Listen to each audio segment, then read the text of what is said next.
PGL Copenhagen Major has concluded, and unfortunately I wasn't able to do demo reviews because I was actually at the major watching in the crowd. So now that I'm back home and not sick anymore, I want to make demo reviews on every series that was played on stage. And we're going to start by looking at Flamez versus Cloud9 because he actually had a crazy series. But I'd like to take a look at this Anubis game where he absolutely dominated, and we're going to look at how he was able to do that. So the plan is that we're going to look at every single playoff match that was played on stage and highlight one player from each series that I think did really well. And then at the end we'll do an 8th video where I'll go ahead and recap everything that I learned in the entire major, since I did watch every single match. And that last video will be called I watched every single match of the major so you didn't have to, and it's just basically going to be everything that I saw that was cool throughout the major. Think of it like a tips and tricks video, but it'll all be from in-game examples. Anyway, I don't want to waste any more time, so let's just hop into this review right after a quick word from our sponsor. Today's video is sponsored by SkinsMonkey. SkinsMonkey is a site where you could trade skins that you already have to get some skins that you might want. That way you can hop into your next game with some fresh new skins. All you have to do is log into the site through Steam, put in the skins that you don't want anymore, grab the skins that you do, and then click trade. Trades happen almost immediately, and any balance that you don't use in the trade will roll over for a trade that you might do in the future. Right now you can get a free $5 if you were to use code Austin on the site, and if you were to use my code you would get an additional 5% on top of the 30% deposit bonus. So let's say if you deposit $100, that means you would get $135 if you use my code to deposit. So make sure you guys check out SkinsMonkey, and let's get right back into the video. Now I'm still not feeling 100%, so I might take a few pauses throughout this review, but regardless, let's just go into it. So Flamez is going to be starting on the pistol round here. Now I want to preface this review by saying this isn't the most insane demo that I've ever seen, but I did want to just highlight every single series, you know, and one player that stood out. And in this series versus Cloud9, Flamez stands out. Now pistol rounds are pretty much just standard. A strat gets called, and you know, pistol rounds are kind of random. This round is an A fake. Flamez gets a kill through the smoke, and then they end up going towards B because Apex takes the space. So, you know, not a lot to analyze here. It just seems like Cloud9 ended up rotating off. Apex took the timing up. We're going to call it cave since this is a demo review instead of E-Box. He took the timing up cave, got the site, and pretty much the kills just come in after that. There's not a lot to analyze here. Like I said, Flamez just hits his shots. He looks like an absolute savant on this round, and I remember that the major arena actually erupted because, again, I was there watching every single match in person, and I was just so excited to get back home and do demo reviews. Actually, in the future, when I go to events and still want to do demo reviews, I plan on getting a laptop. That way I can record that night after the matches are played. You guys can let me know what you think about that. But yeah, so that's the reason that there's been a little bit of a delay on some of these matches.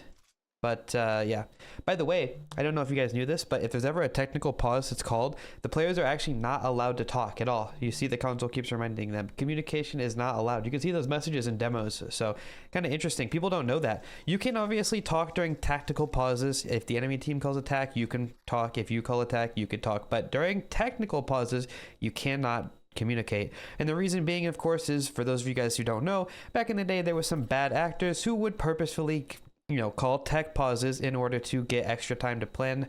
Maybe I would kick my PC if we were losing a round so we would get some time to call a strat. Maybe I would unplug my monitor or something and be like, oh, I don't know what's going on. Hey, yo, what do we want to do next round? You want to rush B? Yeah, it's a good idea. Okay, I'll do. Yeah, you know what I mean? So because of that, we're not allowed to do that anymore, and we wait the tech pause out. So Flamez is going to be our mid player, our mid defaulter, and on T side this role is very important because what does this role do? They are responsible for applying pressure in mid when it makes sense, as well as making sure that there's nobody pushing the smoke that gets thrown on the bridge, and as well as making sure that no CTs will be able to look through this hole and fight people in the canal.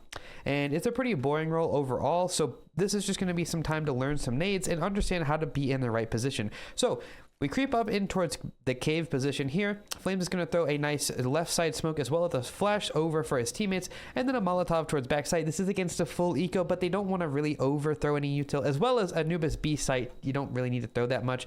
The angle that Flamez is going to play here on top of the brick is actually really insane, and if I go into spectator mode, you can obviously see it looks sort of like a one-way, and anybody coming around the corner won't be expecting him up there, so he should get a free kill. But one-ways, of course, don't exist in CS2. This round is just whatever. Normally I would skip it because there's not a lot going on, but yeah, pretty straightforward, just a nice little round call, and Flamez is going to pick up a couple of ecos at the end, and we're going to go into the next round. Now again, you see here Flamez starts the round with this flash. The reason, of course, starting for this flash, even though he does blind himself, it doesn't matter, is because if an opper or somebody starts aggressive to maybe go for a pick through the window, you know, if they come up early, Flamez wants to dissuade that and kind of stop that. So the smoke will come down here, and now remember, we talked about this before. I told you that Flamez is responsible for making sure nobody can peek, but realistically, he can't always stop somebody from peeking. So sometimes what he'll do is he will tell his teammates that they can be peeking, and in return, the players in Canal will just look at the window and expect this kill. Now, in this round in particular, they're actually throwing a bit of a Canal's take, so you won't have to worry about that, but Mezzy would be ready for this peek if they were going to do that. But what do we see here? We see that Flamez actually has a bit of an idea that they're coming through, so he's going to nade the smoke, and he will find electronic pushing. Now, this nade actually has a double purpose, because let's just take a look and have, let's just analyze it, I should say. If he blows the smoke and anybody were to be pushing, they might freak out and back up right away because, well, their position has been revealed. This is a very rare occurrence that the smoke will actually reveal somebody in it and he will get a kill. Because normally what will happen is people will creep up on this back wall, and now since he got traded, I'll go show you myself. What will happen is people will creep up and take this fight behind the smoke, and then Flamez will throw the nade, they'll see, oh, and then they'll run around the corner and hide and try to do it again, right? That's typically what would happen. It's very, very rare that you'll find a CT that gets through here, the nade will blow and expose them. Even though it does look like that's why he did it, it's actually not why he did it. It's just something that will happen occasionally. We'll go on to the next round. And while we're doing that, I'd like to tell you that this demo review isn't going to be the most insane one that we've done, because like I said, not a lot gets not a lot of game gets played here, and pretty much Flamez just plays his role. Not a very flashy role, but it is important to understand this role. So what do we see again? Another mid flash, dissuading an op pick, again dissuading a push. He's also here sitting in a spot on purpose that's not exposed to be main. Let's rewind it just so you can really appreciate this. The angle he's playing is completely hidden from B main if he is obviously looking towards mid, as well as he can double peek with Spinks. And of course, this is a headshot angle, so anybody pushing mid will have a tough time killing him. Just a small detail, but it is something worth looking at, that he's in a really good spot to support his team, and you can learn a lot from that.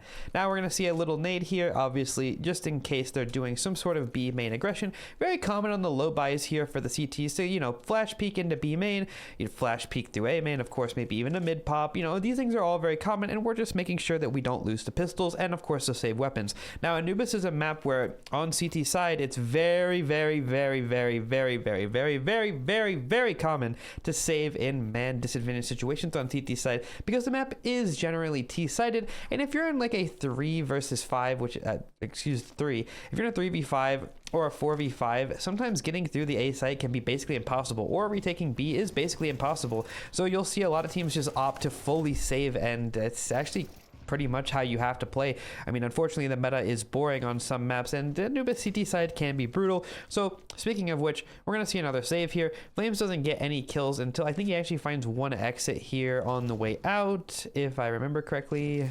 Different round. Again, just playing his role, very standard, but it is to be appreciated because this is a major and you don't want to see a lot of crazy risk taking. You want to see the best CS that you can possibly see. So with that being said, Flamez knows that he's been playing passive, and again, we talked about this with the Xantares demo review, that there's such a thing as conditioning, okay? And the players will kind of keep track of this without realizing it, but I'll tell you from a player's perspective what's happening. Okay, so Flamez knows that he's been playing a little bit farther back, and he's been throwing this flash, and we already saw the one round electronic actually push the bridge, and he knows, right? He knows that Flamez is playing back when he throws that flash. So this round, Flamez throws the same flash that he did last gun round, except this time he goes up for a pick, and not really a pick, I should say, but more just like he gets up closer to kind of spot it out. And because of that, he's actually going to bait a Molotov out of the CTs. This is something new. Now the smoke comes in and he's able to recognize that came from house. So he's going to be able to actually apply a little more pressure. Now, the reason that this is important is because if the mid player doesn't feel the pressure, then he's going to end up saving his utility. And since the mid player is so close to rotating to A, it actually is a very big difference, because now if we want to go A late, we have to worry about a second molly and a second smoke, whereas before, if we're able to get that utility out of them in mid, then they don't have that extra delay utility, which would make our A hits easier in the future. And that actually applies to every map and every single spot. You want to get the utility out of people in a default, that way they don't have stuff to defend your hits. Think about Inferno. If you want to go B, what's the worst thing that can happen to you in the middle of an execute? Either getting smoked off or mollied off, because the utility that you just threw is now basically irrelevant because you have to go through their smoke or their molly, and sometimes that's not a good situation to be in. And actually, I would almost say it's never a good situation to be in. So getting this utility out of players is especially important. And In mid on Anubis, it's super important to get it out of the mid player because this player is the rotator. Now, the rotator is going to be the person that rotates in to help the site anchor, and obviously we want to have that utility to help our player, but if we don't have those nades because we had to use them to hold our spot, then obviously then it helps the T's. Do you understand a little bit as to why you have to play your spots sometimes seemingly boring, but it's kind of just essential. So off of that pressure, we're going to try to get even more. Now we might even be able to take some map control. So we're going to throw a house smoke. We're going to throw the right side molly. Of course, if you don't know, if you're not familiar with this set, it's a house smoke with the molly. They can't really play up here. And the idea being we want to make sure that they're forced back into a setup, maybe even pulling a rotation from B into Palace. Now, we've talked about the push and pull effect on Ancient, but let me talk to you about it on Anubis really quick. So what'll happen is whenever you see a mid pressure or an A pressure, maybe even E-box or cave, sorry, you'll see a B main push out of the CTs, or if it's, you know, something over towards E-box, you might see an A main push. It's the same idea as every map. There's a push and a pull. So off of this mid pressure, what do we see? We actually see a kill in E-box because wait, hold on. Let me figure this out actually, because I'm a little confused. I don't think that kill is right because Sphinx is outside B main, so that kill couldn't have happened in E-box. Okay, exactly. So I thought I was right, but the demo actually lied to me. So to restate my point, off of the pressure that Flamez is actually applying in mid, we see this B main push where Sphinx is actually going to be ready and prepared for that because, again, the push and pull, and he's going to get a kill. And off of this, Flamez actually has time to come and assist Sphinx, and now basically we're in a winning position. It's not that complicated if you really look at it from the top-down view, but in-game it can be easy to forget these things. But what do we have in this situation? Well, what we have is we have a 5 versus 4, right? So I'm going to draw this 5v4. We know that our rotator is the guy that's closest, electronic, or the guy that would be rotating. He doesn't have any util. The guy is at B main. This is why we count utility at the beginning of rounds. They smoked B main, or sorry, they smoked cave. They, you know, do some utility towards B main. It's looking like we should probably go here. This is how IGLs think, right? They think, well, we got a lot of utility out of them here. The rotator player doesn't have anything, and pretty much they're in trouble. And to be honest, Movement should have killed Flamez here. But regardless, we just see a pretty, and I wouldn't even say this is an execute. They're basically just applying pressure. Like, they didn't even throw any smokes. They threw no mollies, no flashes. They just walked in because the pressure is too much. The positions that the CTs are forced to play, they're just too bad, and they can't really do anything. Trades aren't going to happen. Sure, Movement could have killed Flamez, and that would have definitely made the situation a little better, but even still, he would have probably been traded, leaving it on a 3v2, and it just doesn't really seem like they had a lot of position to work with. And I tell you this not to say that I don't think that Vitality is doing a really good job, but Cloud9 is not really doing a good job at setting themselves up for success. Granted, CT side on Anubis is extremely hard, and I can't really criticize the pros if they don't have any solutions, but I am just stating the reason that Vitality are dominating them is because Cloud9 can't come up with answers, and all of this comes down to our mid player applying the appropriate pressure and pretty much making it difficult for them to have a read. Think about it from Electronics perspective. I mean, what do? You know, they took mid, and off of that, like, I don't have any util, so I gotta go into A to help him hold. Oh, our E-box player just reaggressed B main and he died. Oh no, now I can't rotate. I'm stuck towards here. There's a mid gap. They could be mid. Oh, this is terrible. We're in a terrible spot, and all of that just comes down from the pressure. So after a quick tack pause from Cloud9, we're going to find ourselves on the 6th round here. If we take a look at the scoreboard as well, just to, you know, kind of restate this, only 5 kills in 5 rounds. He's the top of the scoreboard, but only 5 kills, and yet so much impact that is not felt because he's just manipulating the rotations. So much so that they're actually changing how they're starting the rounds. This round, Electronic starts with the molly, which is pretty common, but he was not doing that until this round because Flamez has been pressuring him so much. So because of that, we actually see Flamez is starting a little different. He actually starts on the right side of mid. He starts spamming a little more. He's trying to do damage the nade into house as well, just trying to switch up how it looks. And he wants to, more importantly, make them feel uncomfortable. And he's made them feel so uncomfortable, in fact, that Electronic has completely abandoned the idea of playing close mid to the point where he's now doubled up in towards A. Now, before this execute starts and this crazy spray down starts, I want to just take a look at how we've ended up in this situation. So the idea, of course, from Vitality is we want to do a quick A pop, something early, something, you know, pretty straightforward. We're going to try to catch them off guard. And so Flamez is putting this mid pressure in order to the idea would of course be to keep Electronic occupied, not to force him out. Now Electronic is actually feeling a little, he's feeling the pressure from earlier that he's already given up. So they're in a double A setup. They can't really predict this. This is just a reaction that Electronic chooses to have, and it's the right one. He made the right call. Remember, it's pros versus pros. They kind of have a pretty good idea of what the other team is trying to do. So sometimes they'll make really good guesses. Now, of course, Boomage is going to come cover the mid gap that was left by Electronic, and the A hit's going to come in. And off of this, we're going to see some quick utility from Flamez, obviously throwing the Molotov in towards camera to deny this rotation. But this is something that happens a lot that probably doesn't happen in your pugs. What do we see here? That was a full execute. Vitality was ready to go. They got the kill, but what happened? It's a 4 versus 4. They lose this kill. The utility is a little late. They know that there's time for the rotations to be in. And so in the middle of the round, they think, well, there's still a minute on the clock. You know what? Let's just cancel. And this is something that all the pros teams do. This is something that you should probably do more in your games. And the reason being is it's a 4 versus 4. Okay? 4 versus 4. What have we lost? Nothing. We've lost one person and we've killed one of their players. We're in a really good situation. We completely messed up their rotates. They're really uncomfortable. And actually, let's just take a look. I mean, look at the grenades we still have. I mean, we still have 2 smokes, 3 mollies, 2 flashes. That's enough to do another exec. And look at the other side. They had to use all of their defensive utility to defend this A hit and to obviously deny B main stuff early, the mid stuff early. Like, they're in a lot of trouble. And I think Vitality, and more importantly Apex, realizes that. So he just says, you know what? Cancel. Wait 1 second. We're winning this round because they're out of utility. If we go now while they're ready, they're in good positions. Their utility is still up. Their defensive mollies, their smokes are still up. We're not in a good situation. But if we wait everything out, then we will be. So they freeze. They wait. And off of this, they're obviously waiting for the cave push. They're waiting. Sphinx is checking B main. And, Flamez is still kind of just looking for the pushes. They don't see anything. And so they're like, you know what? We could actually just go ahead and re-exec something. So we see the bomb starts creeping up. And I won't spoil it for you, but they end up coming in towards B. Flamez does not get the kill, but he will get traded. And off of that, they're pretty much in the clear to win the round, but they take a little bit of time here. And that time allows Cloud9 to actually rotate in. And unfortunately, that is going to give them too much time. Boomage is going to have a round, and they will lose it. However, I still really, really like the round idea from Vitality. Their early A pop to catch them off. Of course, the cancel in the middle of it. They're in such a favorable position. The only problem is that they take a little bit longer than they need to. Of course, they can't tell that unless they go back and look at the demo. But they want to make sure everything is good. They want to make sure everybody's in position. And unfortunately, Cloud9 makes the read. They're going B, and they hold the hit. Either way, a really good round of CS. So let's start again. Round number 7? Yes, round number 7. And we see something of the same. Obviously, Flamez gets a little crazier this time. He actually peeks off of the flash, drops a nade, and we're going to go for a boost. Now, remember, what is the reaction from Electronic pretty much every single round?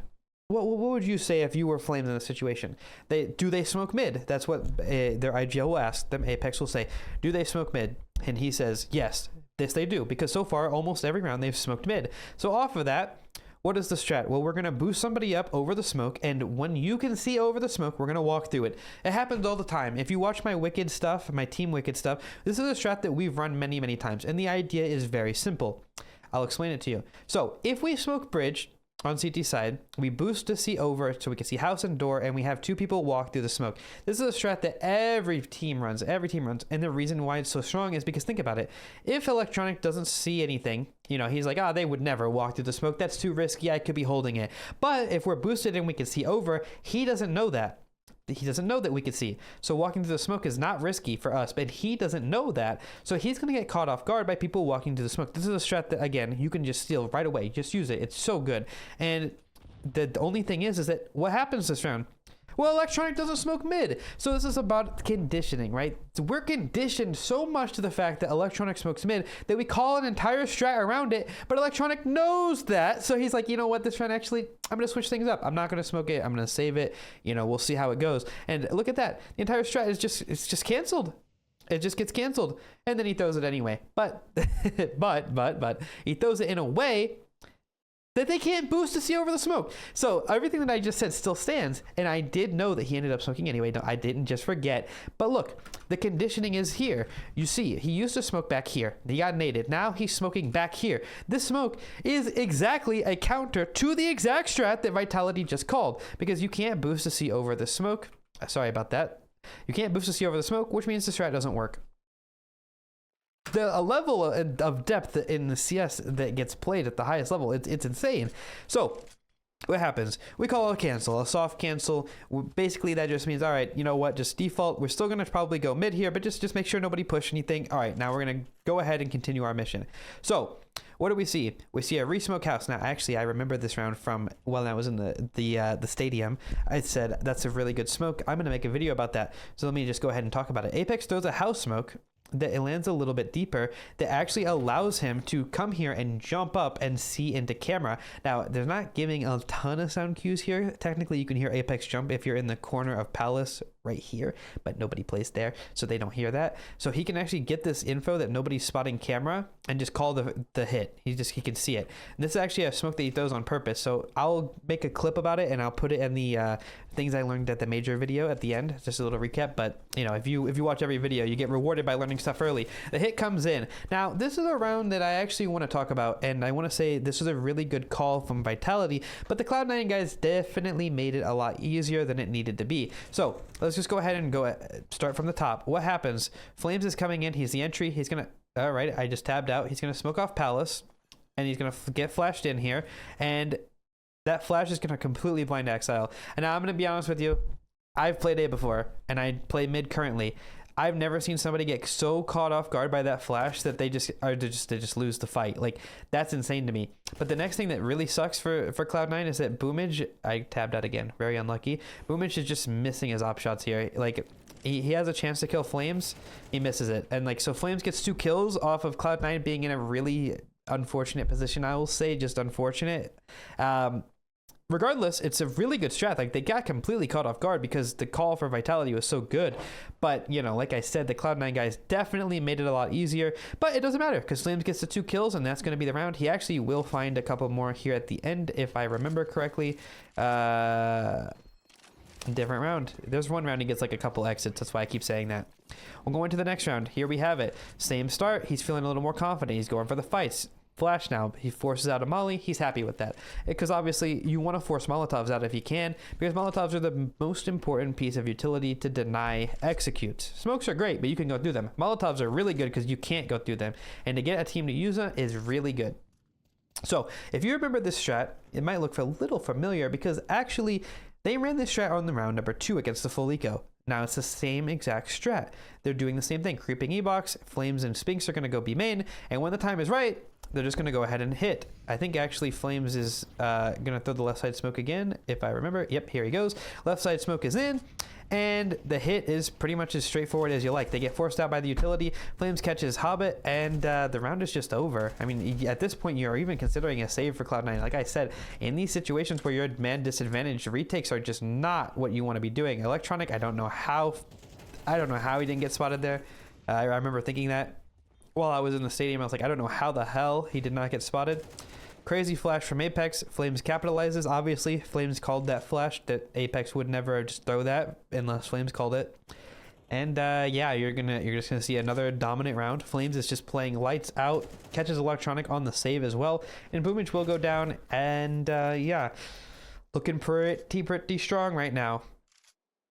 Forcing another tactical pause out here for the boys, and we're going to start with something completely different, because this round Flamez doesn't even go mid, and the reason is because it's an early pop, another set A hit, and we're going to get lined up here for our utility, and making sure not to make any noise, no sound cues, and the hit's going to come in. Again, nothing too crazy, and Flamez is going to get the trade kill on to Exile. This is a really good round because Flamez takes really good pathing to catch the player off here. So off of this molly, he hears the tick, and he just says, you know what, I'm just going to kill him. Get Chad Flamez. This is like the round where the casters were like, oh, Flamez, he's having quite a game right now. And honestly, I mean, he was 12-2. I'm not going to take anything away from him. But yeah, I mean, like, And that's the problem with Anubis at the highest level, is it's not really a highlight game. It's not a highlight map, I should say. I mean, this is the map where the CTs are just saving, like pretty much permanently on T site. Since it's a T-sided map, and most of the time CTs just save, and that's fine. Like, it's a fun map to play. To watch, on the other hand, not so much. I mean, we're seeing a you know, more dominance. I mean, but the highlight round is Flamez 2K. That's the highlight. Flamez 2K. Was it insane? No. Was it impressive? Yes. So that's the highlight. And then, of course, this is the round that I was thinking of. He does find some exits here, but still, like, I'm not taking anything away from Flamez as an individual, obviously, but it's not a highlight map. It's just a map that if you're going to play it, you have to know exactly your role and how to play it and how to take advantage of CT rotations. And that's why looking at a game like this is really good. People, for some reason, and I've talked to many people in the past about this, they don't like to watch demos where the players don't have crazy highlights in them. And I'm thinking, why? Wouldn't you rather watch somebody slowly dominate, like a 2K here, a kill this round, a kill that round, 3K on this round? Like, wouldn't you rather see that? Because then you're going to learn a lot more than just like, yeah, like 3 rounds in a row, he has no kills and he dies. But then one round he gets a really cool 4K and I want to play like that player. No, bro, you want to play like the player who doesn't get the highlights, because those are the players that make the teams go. Those are the teams that keep those are the players that keep the top teams at the top. And that's exactly what we're seeing here. So, of course, they go for a desperation mid pop here. I'll rewind it. My apologies on that. Starts off with the house molly, which is new. Yeah, you know, just showing a different look. He wants to keep them on their toes. They go for the desperation pop through mid. Flamez is not in the spot he normally is in, which is just unlucky for them. He's going to get 2, and that's pretty much the round. So let me just explain a little bit. So Flamez, of course, this is talking about conditioning and showing different looks to the mid players. He starts with the Molotov that lands in towards house, as well as the flash.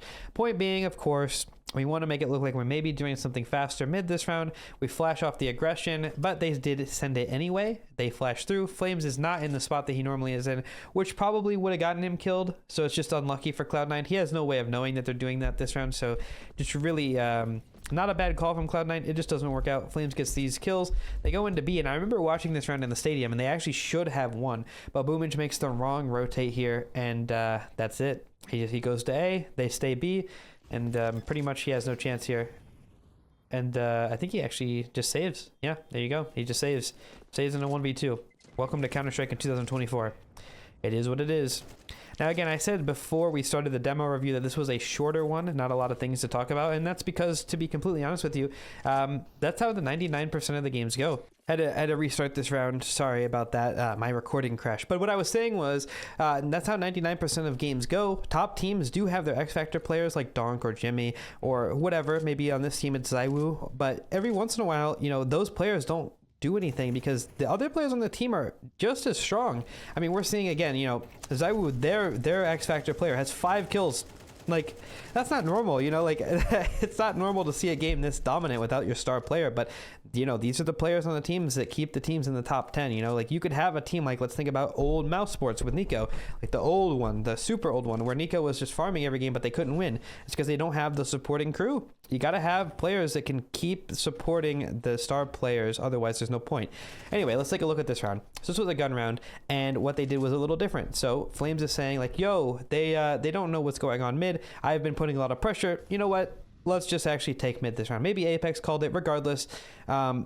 And they're going to take mid. They throw the mollies, they pressure, and they have the position they want. They force the reaction. They want the double peek from E-Box. Zywoo cleans it up. And pretty much what happens is at the highest level, we've talked about this many times, what happens when you're in a 5 versus 4 or 5 versus 3. I've talked about this many times. It's a pop quiz. Type it in chat. What do? You hold for re-aggression on T side. It's just what you do. Why? Because how on earth will the CTs win this round? There's 2 ways, okay? Are you ready? Well, 3 ways. We'll cover the third one last. So the first thing they can do, pick a site, gamble, stack. If they go the other site, save. That's the one option. The next option is group up and push and kill somebody and hopefully have enough time to rotate to the site that they went in to maybe have a chance at like a, you know, like let's say like they push and kill Flamez here. Perfecto gets 1. Now it's a 3v3. That's winnable. That's the only other way. The last way that they could win the round is by dumb luck. I mean, like maybe Flamez is feeling himself too much and runs in, dies to electronic, and then he just gives them a free one. That's not going to happen, but at, you know, a pug level or like a lower tier level, maybe that would happen. So what they're waiting. They're going to hold for pushes, and Electronic actually pushes. Flamez loses the fight, which will happen. I mean, nothing wrong with that. That's just how CS goes sometimes. A good play from Electronic, unfortunate whiff from Flamez. And so they're going to force the reaction here. They want to make sure, because that's good info that Cloud9 get, right? Like, that's the info they need. They're like, oh, well, we killed that guy. Hurry, quick, rotate to B. Or, you know, they know A is clear, but, oh, quick, rotate so that we can maybe still win the round. So that's why Vitality is like, we have to go now. We have to go right now. Otherwise, we don't have our timing, and we risk the chance of, remember, the only other round they lost, they waited too long. So you can't wait too long. If you ever played in a team with an IGL who's like, we lost our timing. It happens all the time. That's what they mean, right? Or maybe a pug teammate's like, we lost our timing. Now we lost the round. That's what they mean. So they have to go. So off of the kill that Flamez doesn't get, so after the kill Electronic gets, they're like, we gotta go right now, go, and they execute, and GG. All right, we're kind of wrapping up this T-side. One final round to go. If you guys have learned a lot from this demo review, make sure you guys like it, and why don't you sub to my channel, subscribe to the Austin CS channel if you're liking these demo reviews. Let me know who you want to see in the upcoming series as well from the major. And if you guys like the demo review content, I'll keep doing it forever, because I really do enjoy doing this stuff. Regardless, last round of T-side, we're rewinded a little bit because I got overzealous. Flamez is going to come from the right side. Now, we know previously that Flamez started on the right side when they did an early A-pop. We know that. So he starts on the right side again. Maybe Electronic sees that flash. Maybe he knows, right? Maybe he knows something that we don't know, because what happens? For some inexplicable, unexplained reason, maybe it's just a read they had. What do we see? For the first time, Electronic runs into A site and Boomage comes to op mid. Is there a read here? Could they possibly know that because Flamez flashed on the right side that it's maybe an A hit? I couldn't tell you, but I could tell you this. The pros are paying attention to stuff like that, so you got to be careful that you don't do the same thing. So we see the nade. We're going to see a Molotov to house, just again applying some pressure. And what do we see? Oh, the A hit ends up coming in. Could it be a tell? I think it is. I think Flamez is wanting to be close to his teammates, and he doesn't realize that that flash could potentially give up the strat ahead of time. Now, who am I to say? You know, I'm just somebody who watches demos for a living, but I would say that there's a pretty good chance that that could just be something they picked up on in the middle of the round. Now, fortunately for Electronic, he actually has one of the coolest clips he's ever gotten, a 3K spray down just like that, and he will single-handedly win them their final round here with a nice 4K. Well played from Electronic. Perhaps a fantastic read from him. Regardless, we're going to go into the final few rounds here, because this was a very dominant game, like I said. CT side is fun, but unfortunately there's only 3 rounds to talk about, so let's do it quick. Pistol rounds are not typically the most exciting rounds, but we're going to see Flamez kind of just setting up here. They're in a triple B setup. Not a lot to look at. You're going to see more by looking at the radar. It's very common on CT side. It doesn't matter if it's pistol round. Whenever they're like kind of unsure, like, you know, they could have pushed mid, like they could be close mid. They could also be E-box. I'm not sure. You know, do we know if they're main mid? Not really. Really common on, you know, CT side. Group up as 2 or 3, you know, you get the or in there, and just push B main. That's just very, very, very, very, very common. And, you know, you'll see that on gun rounds, you'll see that on pistol rounds, and they will do just that, get the info, and kind of just fight out. He gets his. And we're not going to watch the rest of the pistol round. Spoiler alert, they win. All right, next round. Flamez is going to be our A player. And he throws the molly, the nade. Of course, the reason why we do this, why, I'm sure you guys can probably figure it out by now. Molotov and then nade into it. If they were to be rushing A main, they'll run into the molly, and then get hit by the nade, and then get sprayed by the MP9. Pretty much an instant kill. The B hit comes in, and, well, Flamez is just in time to defuse the bomb, basically. So that's exactly what he'll do. Get a jumping MP9 kill. Which, now that I think about it, there's been a lot of jumping MP9 kills recently, don't you think? I want to make a video in the future, and you tell me if you're interested in this as well. I know I've did a lot of call to actions, but I want to make a video on should the MP9 be nerfed, because if you look at the stats, I won't bore you with it. If you're interested in the video, let me know. I have a lot of stuff that I want to talk about if the MP9 should be nerfed or not, so let me know what you think. I don't want to get too into it right now, nerd emoji and all. But yeah, so last round, you know, nothing special. He's just going to go play A. And yeah, basically his knife's name is not a lie. He's gonna dig a hole for you and bury you in it. pretty much nothing crazy going on here. The A split comes in. He's just kind of bouncing around. If you're wondering, by the way, let me just explain what you're seeing, because there is a little bit of depth to this. Not a lot, but Flamez is bouncing around between positions. He's going here, here, here. Why is he doing that? Why is he moving? There's so much chance for him to get caught off, right? Well, yes, there is. But the reason he's changing his position so much is because depending on what's happening throughout the round, he needs to be in a better spot, right? So once like the B stuff gets cleared, he realizes that it's very likely going to be A, so he gets the pillar. That's a good spot. Before, he's playing back here. Why? Because it's a good spot if they come A, but also he's way faster on the rotate if they go B. Now he's also playing this spot. Why? Because before he goes pillar, he wants to kind of hold for a minute to make sure he doesn't get timinged. It's kind of all goes together. It's a little not a very important detail, I'm not going to lie, but it is worth, you know, knowing, because there's not a lot to look at on the CT side. Regardless, a hit comes in, and yeah, I mean, pretty much that's all she wrote. Miss smoke, I can only assume, and Flamez gets caught looking the wrong way, and the retake comes in, and that's going to be the game. So Flamez will end the game 18 kills and will be the top fragger for his team. Not the most flashy demo that we've ever watched, but regardless, we not always going to have that. And since I want to look at every series that was played at the major, this is the one that I want to look at first. Flamez had a very impressive showing, and the next game we're going to look at is Brokey versus Team Spirit on Nuke. So that'll be tomorrow's upload. If you did enjoy this, make sure you guys like the video and share it with your homies who play mid on T-side.